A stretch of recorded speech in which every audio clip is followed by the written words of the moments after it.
I was intrigued yesterday as to what the reaction was going to be nationally to Tua Tagovailoa's debut with the Miami Dolphins.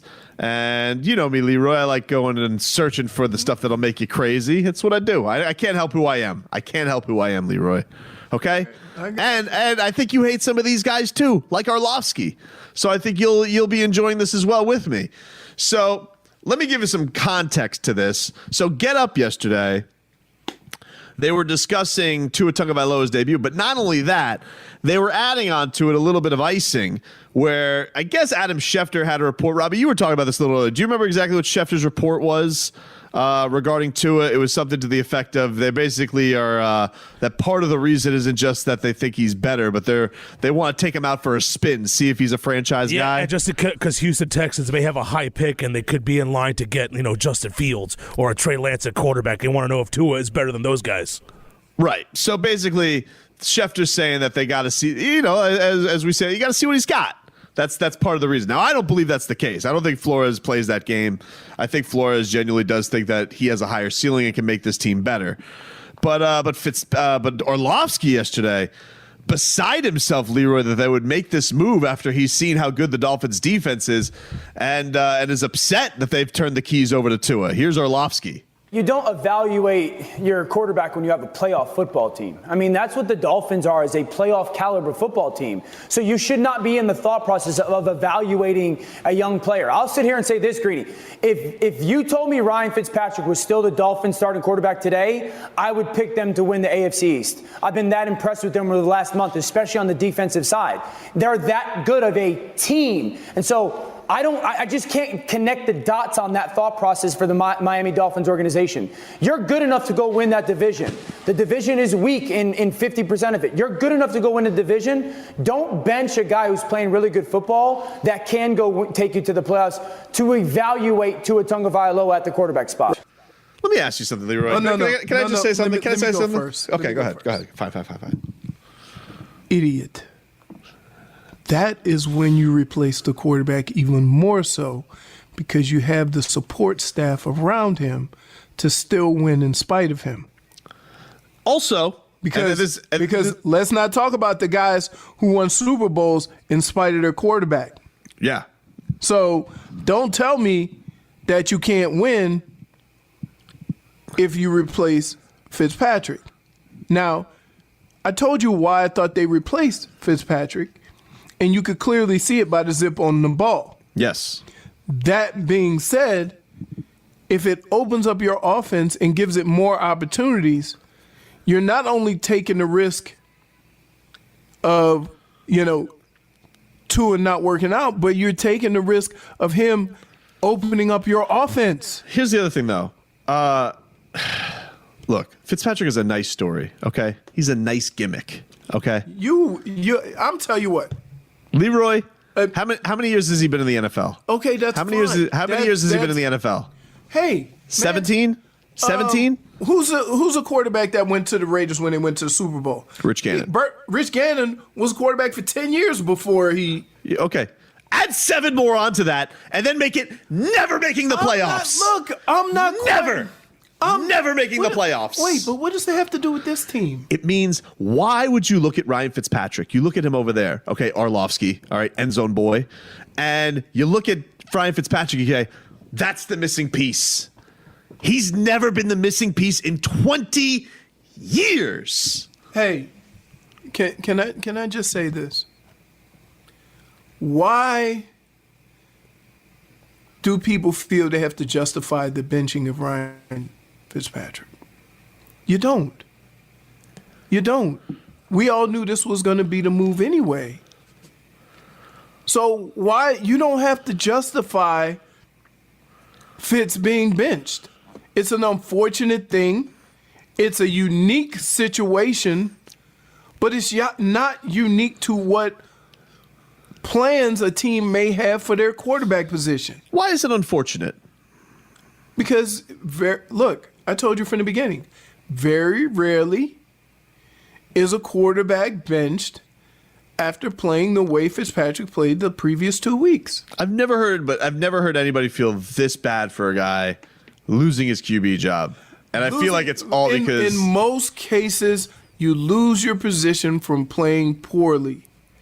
That's the only thing I put on that. That's the only thing I've ever said about that, is that normally you lose your job from performing poorly. He was not doing that. Let's hear from And whether you like the ceiling or where it could go or whatever, that's a different conversation. Let's hear from former Pittsburgh Steelers safety Ryan Clark on the Dolphins' debut of Tua Tagovailoa. This defense can win playoff games today. Right. When Byron Jones is healthy, when Xavier Howard is right, they can win games today. And so if you can win games with this defense right now, but your quarterback can't win you a playoff game, but your quarterback can't play you into a playoff game, which they don't know if Tua Tagovailoa can, then you don't make this choice. This is not a winner's choice to make a draft pick and now be questioning that draft pick if the reports are true, and now be questioning that draft pick so much that you just have to throw him out there so you can see him in live action just to know that he can do it. Listen, 2 wrongs don't make a right. 3 lefts, like they just don't. 2 wrongs don't make it right. So trying to correct a missed draft or a bad draft pick by allowing your team to fail is not the way to fix it. If you think you're wrong, go ahead and be wrong and use that pick going forward. But don't hurt the men on this team right now, the coaches on this coaching staff that has done such a great job by trying to fill out a quarterback when you have a team that's ready to win everywhere else right now. Hey, he tried to say 3 lefts make a right, right? Yes. Yeah. But he had 2 wrongs don't make it right. 3 lefts, you know the saying. Hey, clearly he hasn't been to New Jersey. You know, New Jersey, there's no left-hand turns? Yes. Oh, that sucks. Oh, your wife's from New Jersey. Yes, she is. Okay. I didn't know that. So look, I get what they're saying, but I'm not inclined to listen to an outsider when we've had more access to the situation than they have. So what they have to say does not matter. You understand what I'm saying? Well, even if that is the case, but like I'm flummoxed by, first of all, yes, I understand what you're saying with the whole outsider inside. I wonder why it's always with the Dolphins. I talked about this last week. Why does it always feel like the national media with the Dolphins skews something else? And so now, even with this case, it's not just that Tua is making his debut. It's questions about Tua. There's something nefarious that the Dolphins have to try him out and see if he's any good. And it's like, hey, not every situation is going to be Josh Rosen. They're not the same situations, first of all. And by the way, let's think about this. In most cases, when a decision like that is made, the head coach will talk to the offensive coordinator, the quarterback coach. He will talk to a number of guys on the offensive side of the ball and see the feasibility. Where is he with this? Where is he with that? Can we do this? So when he say he's throwing the other coaches under the bus, that's not accurate either. Very rarely is a coach coming in, to a coach's meeting and say, hey, make this change. That's not how they operate. Well, so that's unfair to the situation. But I'll say this, and I will admit this. As well as Fitzpatrick was playing, right? Everybody knows the bill is gonna be due. Yep. It's coming. It's coming. You know why? Because for 17 years, during the course of 16 games, Ryan Fitzpatrick has paid that bill. Yep. So it's just a matter of, when you're thinking about that, every once in a are while, you more inclined to think if we're in a playoff run, we got to get Tua ready because he might be more consistent than Ryan Tannehill? yes. Yes. I mean, Ryan Fitzpatrick. Sorry. Yes, can be more consistent. Can take care of the ball. Maybe actually won't try and take those crazy risks that he's not capable of paying off. Right. All that type of stuff. Yes. We'll hear one more. Let's hear one more. And I didn't like this. This upset me very much. Mike Vick. He was on the Herd, and I did not like what he said about Tua Tagovailoa. It made me very upset. You know what? I really sized them up yesterday, and it's funny. You look totally different when you're in an NFL uniform than you do in a college uniform. When I, looked at Tua at first glance, I was like, he looked a little small, looked a little frail. You need to get his guns up a little bit. So I was a little worried. The fact that Aaron Donald was on the other side in his debut. I'm like, he sort of looked apart, but he don't. And I know his height. I met him before, and like I said, I sized him up. And usually when I meet, mobile quarterbacks, I always look at their frame and what they're working with, because it determines, how long they're going to last. And some frames bigger than others. So when I first looked at Tua, I was like, he got to gain a little weight. He's got to get stronger. He's got to get ready for the NFL pounding. I didn't like that, Leroy. He's got to get his guns up. He's saying he's got the grandma arms. He's calling him Karl Anthony Towns. He's not the only one to say that. I don't like that. I didn't like it. I don't like it. Everybody just calm down. He's got to get his guns up. I there's so many examples of this same situation. Keep in mind, the circumstances may have been different, but how these players came in were the same. One is Tom Brady. They won that first Super Bowl in spite of him. He wasn't Tom Terrific as he is now. Okay, that first year, that first Super Bowl win.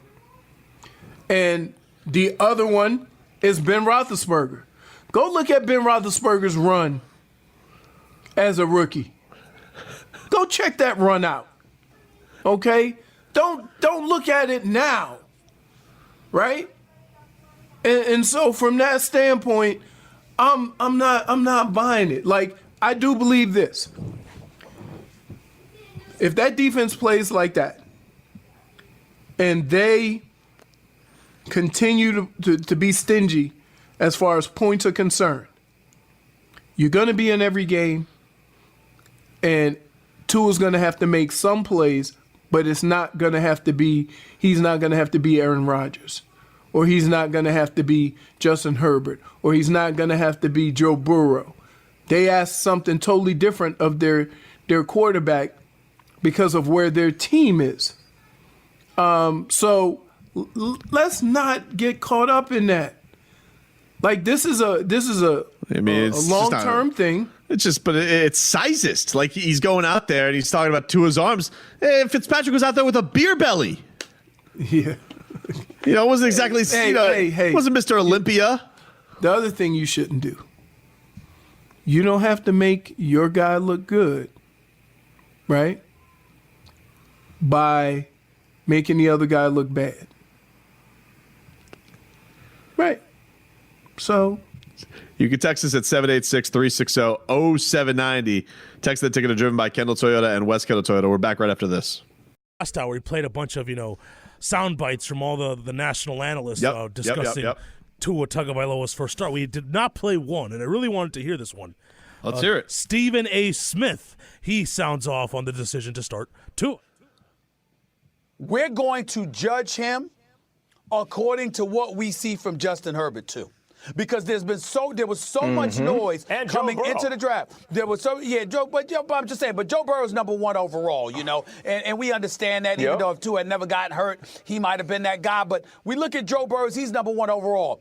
But Justin Herbert was there for the Miami Dolphins to take, if I remember correctly. And guess what? They wanted Tua. And so I'm looking at it from the standpoint that when we see Justin Herbert fling this football the way that he's flung, but I will tell you this, Tua is going to be judged because he's going to be compared to Herbert. Make no mistake about it. He didn't look that impressive to me. It's his first game. I'm not overreacting by any stretch of the imagination. I personally would have preferred to see Ryan Fitzpatrick still in there because of the way that he's been playing and the way Brian Flores has that defense playing. But the truth of the matter is, Tua did not look impressive at all. There was nothing good to take away from Tua in that performance. Nothing to excoriate him for, but there was nothing to brag about either. Well, first of all, excoriate. That's a word right there, Leroy. Yep. Second of all, I want to make this clear. I don't disagree with Stephen A. Smith because we talked about this last week. I do think there's always going to be a Herbert Tua tie, especially if we're talking about basically the guy who had the college resume, most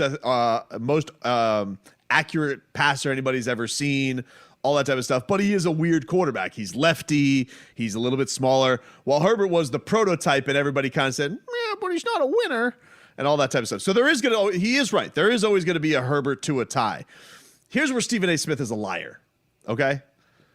He would not have preferred to see Ryan Fitzpatrick in there. You want to know why, Leroy? Because do you know how much talk on First Take there would have been about Ryan Fitzpatrick versus the Rams on Monday? 0.0. I would gather there's never been Ryan Fitzpatrick talk on First Take, unless it was regarding to what did you think about Ryan Fitzpatrick up there boo-hooing about Tua Tagovailoa?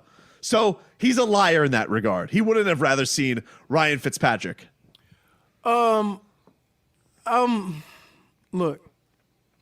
the easiest thing in the world to do now is to say, based on how Tua played, that Ryan Fitzpatrick was playing better.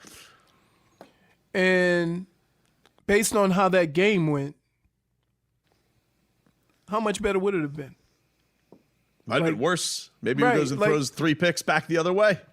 So I'm not gonna they dominated the Rams. And yet we come in here following the game and talk about a player who shouldn't have had an impact on the game. Yes, that's true. Because of the way the game went. We're talking about his performance. In a lot of ways, his impact could have only been negative. Right. Because if he throws picks, here's what you're saying. The way that defense played, and then to have Tua put him in that position to where eventually he lost the game. Robbie, was that worth the wait for you with the Stephen A. Smith sound? Oh, yes. What else you got, man? So, Tobin, this just dropped on ESPN.com a couple hours ago. This has your name written all over it. Okay. It's an article about Tua. 4 days, 3 states, 2 wins, and 1 unforgettable weekend. It details the journey of the Tagovailoa parents, not only going to see Tua on Sunday, but seeing baby Tua in Maryland on Friday night. Ooh, I like that. So it details the whole journey. There's 2 authors of this piece, Cameron Wolfe, and the other author, it made me an enemy of the show. I've gotten to know Kirby pretty well. No, Miami fans can rest easy. He's got some integrity. He's all right. She also wrote the piece too. Heather Dinich. Hey, I have a question. If I told you that the 2 Tua brothers were going to throw for over 500 yards collectively, I wouldn't have thought it'd go this way. You would one would throw for 400 and one would throw for 100? Well, first of all, what is Tua's brother's name? Because we shouldn't call him Baby Tua. He's Baby Tagovailoa. What is it? Talia. Talia. Okay. Well, he had a Tua-like performance the first week with Maryland. He was terrible. Right. But what and what a bounce back. And Baby Tua's got some wheels. Does he? He can run. Oh yeah. He got some giddy up. Maybe we have a Goran Zoran situation next year. No. No? Why not? There's going to be a vacancy at backup quarterback. No, he's not going to be a backup, dude. You throw. You think he's going to be 500 yards? You gonna get a look-see. I remember there was talk that he was going to go to FIU. So do people have these grand thoughts of Baby Tagovailoa? I don't know. No offense to the Panthers. Pause up. I mean, they're on hard times, Paul Sub. They haven't. I don't think they've won since. Have they played a game? They've played 3 games. They've had Rona issues in some other games, but they're 0-3, and they lost to Jacksonville State. Oof. And they did not win after beating Miami last year, so I think they have not won a game since that fateful day at Morgan's Park. Hey, I bet if you told FIU fans, hey, you can beat Miami, but you never win another game for 2 years, They'll take it. They'd take it just to swag around with their Kings of the 305 shirt. The fact that you say they haven't won a game since the Miami game is a knock more on Miami than FIU. No doubt. 100%. That's what I'm saying. Like, you know what? Hey, if there was ever a one-off game you'd want to win, it would be FIU beating Miami if you're FIU. I mean, they don't have the same quarterback. They don't have James Morgan, but still. We stole their kicker. Yeah, and stole their kicker. What else you got, Robbie? By the way, speaking of, we're talking about Alabama quarterbacks. Mac Jones, he's the quarterback at Alabama. He is now your Heisman favorite, along with because Trevor Lawrence. They made a big deal about him no longer being a favorite, but they moved Justin Fields ahead of him, and Fields has only played 2 games. Where is De'Ara King in the odds? He's like 7th on the list. Oh, all right. Well, he was like 2nd, wasn't he? At one point, yeah, he was like 3rd at one point, really high. Right, Before he actually threw a pass. We need to listen. He'll have a big bounce back this week against the Wolfpack. We got this, baby. Well, yeah, he said Brevin Jordan's coming back. And to be fair, a lot of De'Ara King's games have been being played on the ACC network. Nobody's watching it. Oh my God, yeah, no, except for Mark Richt. And EJ Manuel. Mark Richt, EJ Manuel, and that dude from Clemson, the fat guy. I don't know what his name is. What else you got, man? Oh man, I'm sure Mark Richt's telling something. It's just like the butterfly when it's a caterpillar and it's coming out of the cocoon. It's got to fight its way out. What the hell is he talking about, man? I wonder if caterpillars turn orange when they're horny, before they go into the cocoon. Oh man. By the way, did you see Crazy Dan Mullen got $525K for his lunacy? Yeah, because it had nothing to do with what he said, with his comments in the Rona situation. It had to do with that brawl at halftime. No, I know. Yeah. Well, I saw his guy. Listen, they got a dirty hit on him, like no doubt on his player, but he acted like a loon. Well, like he reminded me of the "I will not be muzzled" guy. Like he was like, "Let me at him." Like he was gonna go fight Vanderbilt. Was it against Missouri? Yeah, he was gonna go fight their coach. Like, bro, calm down. And I will not be muzzled like a mad dog. It wasn't who was that? Remember Schwartz and Harbaugh? Oh yeah. Dude, what's your problem? What's your problem, man? I don't know what to tell you, man. Oh, we didn't get to this story yesterday, Tobin. Yeah. So Colby Covington. Yes. He tells us Submission Radio that he wants to fight Jorge Masvidal at the AAA when fans are allowed in the building.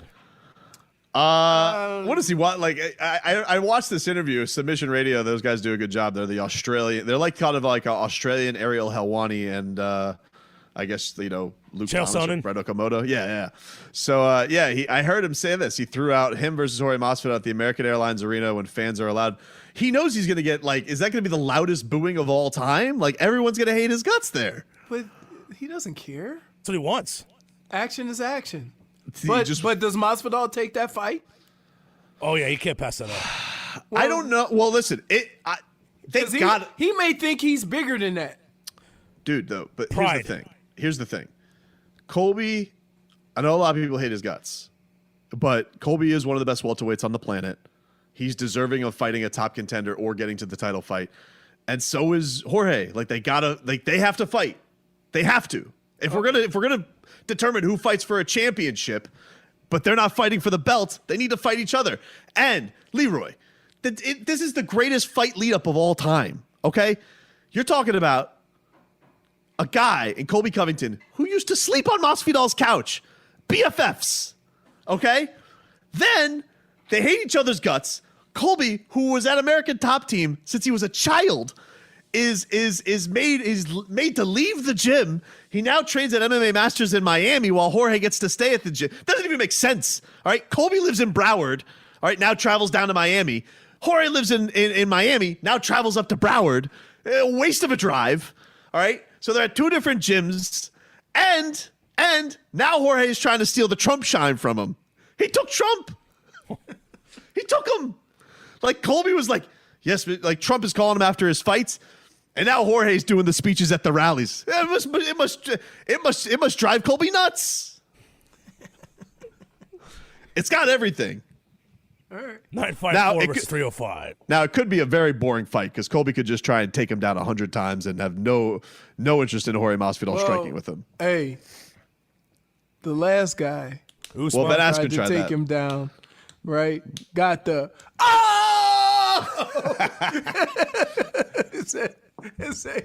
and this first round is brought to you by Modelo. Dude, but if those two did fight, the fight shenanigans leading up to that. Really? Better than the fight. It would be better than the fight. All right. It would be better than the fight. And it was brought to you by Modelo.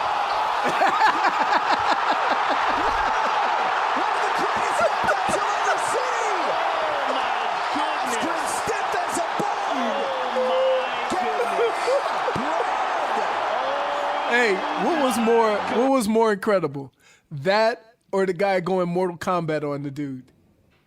Over the weekend? This weekend? Yeah. That Gervonta Davis knockout was Holy sick. smokes. And the thing was, that was such a good that was a good fight. That was a good fight. And they put it on such a it was such a roll of the dice too for Floyd. You know, they're talking about, is he gonna be the next pay-per-view star and all that type. You couldn't get a better performance like that to put a guy's first fight on pay-per-view. He does that. It was so good. It was so, and then the smart thing they did, a lot of the times, this is a dumb thing that companies will do. They'll just put the still images of the pay-per-view and they will tell you, Showtime, as soon as that knockout happened, they put it out on Twitter. I think it's already got like 4 million views on Twitter. Right. So it's that was a genius move by them. I'm wow. Yeah, dude. They're calling it. You sent me that, and I was like, just in the middle of nowhere, it went, oh! that division is so good right now. Oh my God, the lightweight division in boxing, it is on fire, and they're all young too. So good.